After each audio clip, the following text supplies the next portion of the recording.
Good morning, good morning, good morning. Hope all is well, and I hope that you've come ready to work today.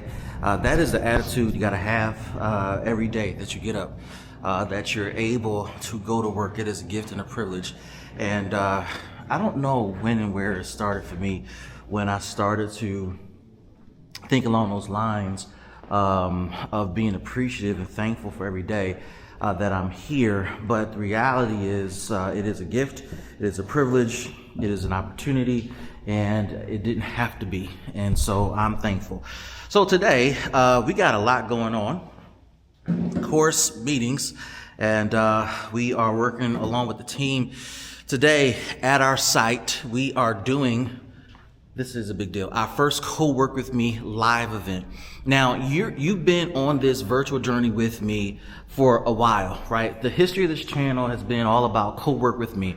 Let's grow together. Every video, every podcast, every interview, every short, every long form piece of content has been automatically wired to build a culture of co-work with me, demystifying for you, for others, for me too, what it's like to build and grow a business, a ministry, or a nonprofit.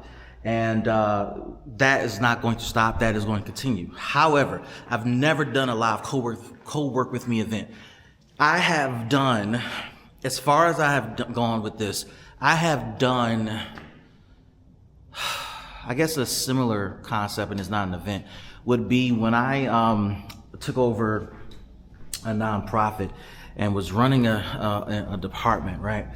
I eliminated all of our real estate and I got out of all of our leases, and I hyper-focused on kind of cafe style, startup style culture in that let's work at a table. Nobody needs offices. I'm the most senior person here. I don't need an office. And let's get to work. Let's grind. Let's be in the same room. Let's be in the same space. And so that's the extent of what I've done historically with Co-Work With Me. And it has worked. It continues to work. It is something that I believe in because the environment of learning and growth that's created allows people to learn together, to grow together. However, it was never an event. I've done this was crazy. I've done live strategic planning sessions with my staff, and I've invited our competitors to our sessions. I remember the first time I did that. The reason I did that was because I was going through a rebuild of an organization I took over, and we had to do a Hearts and Minds campaign. I am not a marketing or branding guru. I do know relationships and connection, right? And what I decided to do, we were going through the necessary cycle of a strategic plan. I invited all of our competitors, our frenemies, partners, stakeholders to listen to our sessions, to listen to us plan and think and process and go through our own internal exercise. And the goal was to invite people into our ecosystem to hear us go through our paces, and for them to rebuild trust based upon what they're hearing. Are they going to hear competency? Are they going to hear creativity? Are they going to hear opportunity? Are they going to hear relationship goals? Are they going to hear things that can make a significant difference in them rebuilding their trust in us? I think they did. That was a large co-work with me event, but I didn't bill it that way. So I'm going through this history to kind of show there's been like these slow moments of doing this, but today is our first intentional Co-Work With Me event where the people that will be here, the business owners that will be here, do not have a stakeholder interest, vested interest in any of the work that I'm doing, but rather they're coming here to work on their business, to be in an environment where they can grow, grind uninterrupted, where they can talk to other entrepreneurs and be a part of the environment, whatever this environment is. I am so excited, and it's been on my heart and mind for a couple years now. So we're pulling it off with our local Chamber of Commerce. We're going to combine forces and make this happen. I'm excited. And for me, because it's the first of hopefully many, it's about getting it done, understanding what we need to understand, and getting better. Because the beautiful thing is we scheduled the next one to happen 30 days from now and the next one 30 days afterwards. So this is going to be a continuation of a learning experience. So you'll get some clips from this, but mainly it's going to be me again working and grinding, doing what I got to do for the work that I'm working on with me and my team. So with that being said, I want you to co-work with us today and with other entrepreneurs as we continue to grind and work towards our goals. Peace. So the opening segment of the Co-working with Me event has kicked off and we are off to the races. Have a nice little crowd here. Super thankful that we were able to do it. One of the things that I am reminded of often is the power of just getting up and doing, right? You can be in a position where you're constantly planning and you never execute, but by being on the sidelines, you don't learn what you need to learn so that you can get better faster, right? So being able to have folks in the other room, I'm getting ready to take a conference call. Folks are going to be coming into this room and the other rooms and open spaces and the cafe spaces and utilizing all the space available here at this facility to co-work, to learn, to work together, to ask questions, to pivot, to shift gears. All of it's going to happen today, and it's for a small subset of businesses that are here. What I'm excited about, and this is where the conversation left off, they're still talking about this, is how do you continue to improve this event where you add more intentional education, informal education, intentional networking, informal networking, and how do we make plans and views and visions of our collective futures together, right? How do we tie it together? This is what's getting me excited. This is what I have had in mind when I wanted to see the Co-Work With Me sessions go live. We have disparate businesses in different categories of skill and ability come and share, and we grow together. So I am excited. I am so thankful for the businesses that came out, those that will be coming and joining because of this. I want you to stay tuned. You may not be in my city, but you can still create that same environment and culture virtually. What you need to do, and you can do it in your city too, right? All you need to do is find an online community. And then secondly, go to your local coffee shop and just work, right? Just meet people, connect with people, introduce yourself to people, and just work. It's free. Get yourself a cup of coffee, support your local coffee shop, whether it's mom and pop or a major chain, but just engage, just go and do, and watch the beauty that comes out of that for your business. All right, so we had a successful co-working event. We had a number of entrepreneurs come out and join us and be a part of the conversation.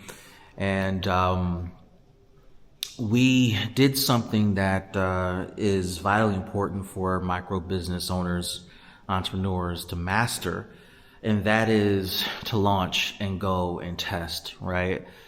One of the hardest things to do is to have an idea about what you want to do, and then you spend an inordinate amount of time focused on that thing, thinking, planning, strategizing, trying to make it perfect, and it never ends up being perfect. It never ends up being ready. And then by the time you get it to quote ready status, then you learn some things from the market, from your customers, that informs you of how imperfect the thing still is, how this thing is still not helpful or is not ready for what you're trying to accomplish. And that can be deflating. So because of that, it is important to rapidly prototype ideas so that you can get thoughts and reactions and opinions and viewpoints of your product quickly, and so you can learn and grow and get feedback immediately and learn from the customer base, those who will be utilizing your product, what's working, what's not working, what adjustments you need to make. At the end of the day, you need that feedback to make adjustments. So when I say that we did the most important thing that we could do, which is launch, what we learned today that we would not have learned with excessive planning is how to make the product better. Now, we've already scheduled the next 2 co-working sessions and events. We're already looking forward to it. We're already excited. But I learned some things about getting the word out, who we should invite, partners to be present. But more importantly, I learned what should happen during the event itself. that can draw people in, keep people involved, make the event sticky. And sticky for us is engagement all day long from 9 to 4. And we can't do that on our own, because for me, this is an idea that I had that I've been wanting to accomplish for a while, but I was able to partner with our local chamber and we did it. But my major contribution was space, right? Because I made our conference center space and where we do business available. But we needed our chamber to bring some of the other elements, and they did. And then ideas started flowing, other things that are in the capacity and wheelhouse of the chamber for them to do even more, to bring more resources that naturally are available to them, to this event and to this location. And from there, we got feedback from the entrepreneurs that were here. They started to share. Now we're starting to talk about what the next one will look like, how it will work, who will we invite. And then the ideas start flowing. You got to start testing out things now. Now, you may say, I don't have the money, I don't have the resources. This event didn't cost us anything. If there was a cost to put on it, it was the cost of my membership at this particular conference center divided by 365 days. And I got to tell you, it's not going to cost me a lot. It didn't cost me a lot, right? It's well within my normal operating cost of being a member here. And so that's the other lesson. You test early, you do rapid prototyping, but you also have to rapidly prototype and test without having an inordinate amount of money being spent, because you can't afford to test at a high clip, at a high financial clip, and you end up spending all your money or end up having no money and you're still iterating the improvement of the product and the process. So you got to test at a cost that you can afford within budget, preferably as free or cheap as possible, before you start spending money, throwing money at it to get bigger, better results. So test, and you test with little to no cost. You reflect. You don't reflect on your own. You reflect in partnership with your stakeholders and your partners and those that you're trying to recruit and to invest in the process. You take the great ideas that make sense for what you're trying to build, you implement and do it again and repeat. That's the process. So for micro businesses who are learning this process, who are growing through the emotional shifts that you will undoubtedly go through to make this reality, work on this, work on testing, work on getting the product out there, work on keeping your costs low, under control, work on getting feedback, observing, processing what's been said, tweaking for the next release, and go and do it again. So not only will you get a better product, your confidence will increase. Your comfort level with discomfort and challenges and not have everything perfect will increase. Your ability to trust people, the right people, will increase. Your comfort level in trying new things will increase.